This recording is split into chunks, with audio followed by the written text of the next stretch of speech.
என்னாகம புத்தகத்தின் அறிமுகம். என்னாகம புத்தகம் எபிரேய மொழியில் மிட்பார் என்றும், கிரேக்க மொழியில் அரித்மோய் என்றும், ஆங்கில மொழியில் நம்பர்ஸ் என்றும், தமிழ் மொழியில் என்னாகமம் என்றும் பெயரிடப்பட்டுள்ளது.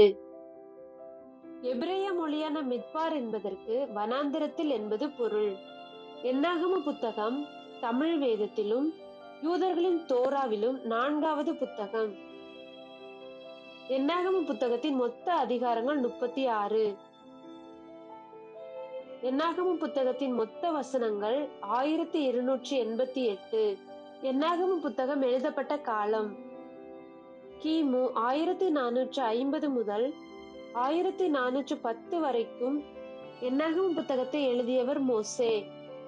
என்னாகம புத்தகத்தின் முக்கிய இடங்கள் சீனாய் வனாந்திரம், கானானின் எல்லையான மோவாப் சமவெளி. என்னாகம புத்தகத்தில் கூறப்பட்டுள்ள முக்கிய மலைகள் சீனாய் மலை, ஓர் மலை, கிழக்கு மலை, அபாரிம் மலை, சாப்பேர் மலை, கித்காத் மலை ஆகிய 6 மலைகள்.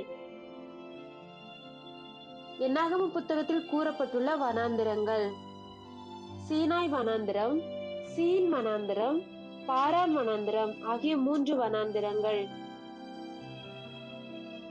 என்னாகம புத்தகத்தின் முக்கிய நபர்கள் மோசே, ஆரோன், எலெயாசார், மிரியாம், யோசுவா, காலேப், கோராகின் கூட்டத்தார், பிலேயாம் என்பவர்கள். என்னாகம புத்தகத்தில் 2 தலைமுறைகளை குறித்து படிக்கிறோம். முதல் தலைமுறையினர் கர்த்தரை விசுவாசிக்காமல் அவருக்கு விரோதமாகவும் அவருடைய ஊழியக்காரர்களாகிய மோசேக்கும் ஆரோனுக்கும் விரோதமாகவும் முறுமுறுத்தனர். இதனால் அவர்கள் வனாந்திரத்தில் 40 வருடங்களாக தண்டிக்கப்பட்டு மாண்டனர்.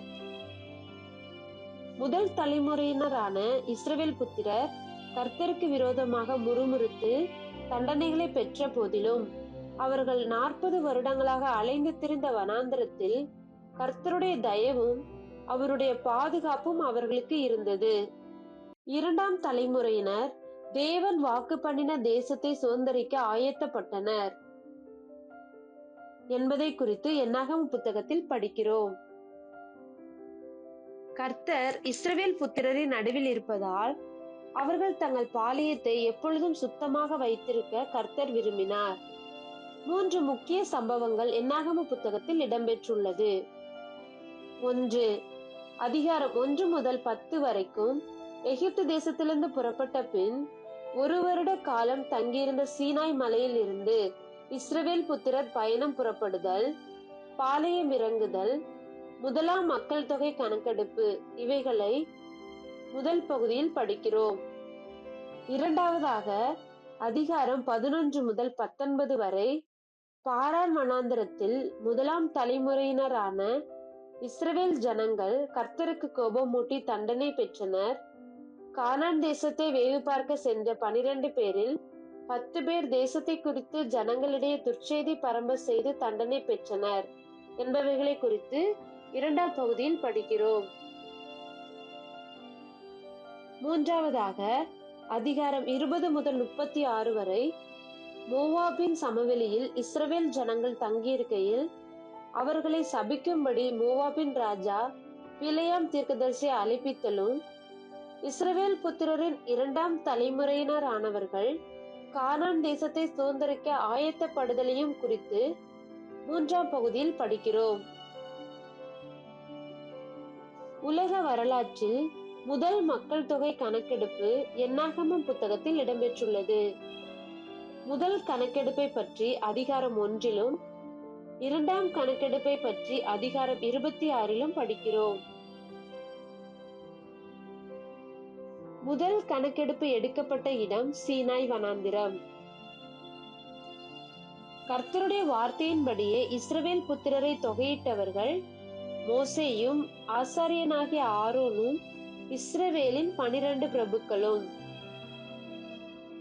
முதல் கணக்கெடுப்பில் இஸ்ரவேல் புத்திரருடைய பிதாக்களின் வம்சத்தில் 20 வயதுள்ளவர்கள் முதல் இஸ்ரவேலில் யுத்தத்திற்கு புறப்படத்தக்கவர்களாக எண்ணப்பட்டவர்கள் 6,3550 பேர். 2ஆம் கணக்கெடுப்பு எடுக்கப்பட்ட இடம் எரிகோவின் அருகே இருக்கும் யோர்தானுக்கு இப்பாலே மோவாபின் சமனான வெளி. கர்த்தருடைய வார்த்தையின்படியே இஸ்ரவேல் புத்திரரை தொகையிட்டவர்கள் மோசேயும் ஆசாரியனாகிய எலெயாசாரும். இரண்டாம் கணக்கெடுப்பில் இஸ்ரவேல் புத்திரருடைய பிதாக்களின் வம்சத்தில் 20 வயதுள்ளவர்கள் முதல் இஸ்ரவேலில் யுத்தத்திற்கு புறப்பட தக்கவர்களாக எண்ணப்பட்டவர்கள் 6,01,730 பேர்.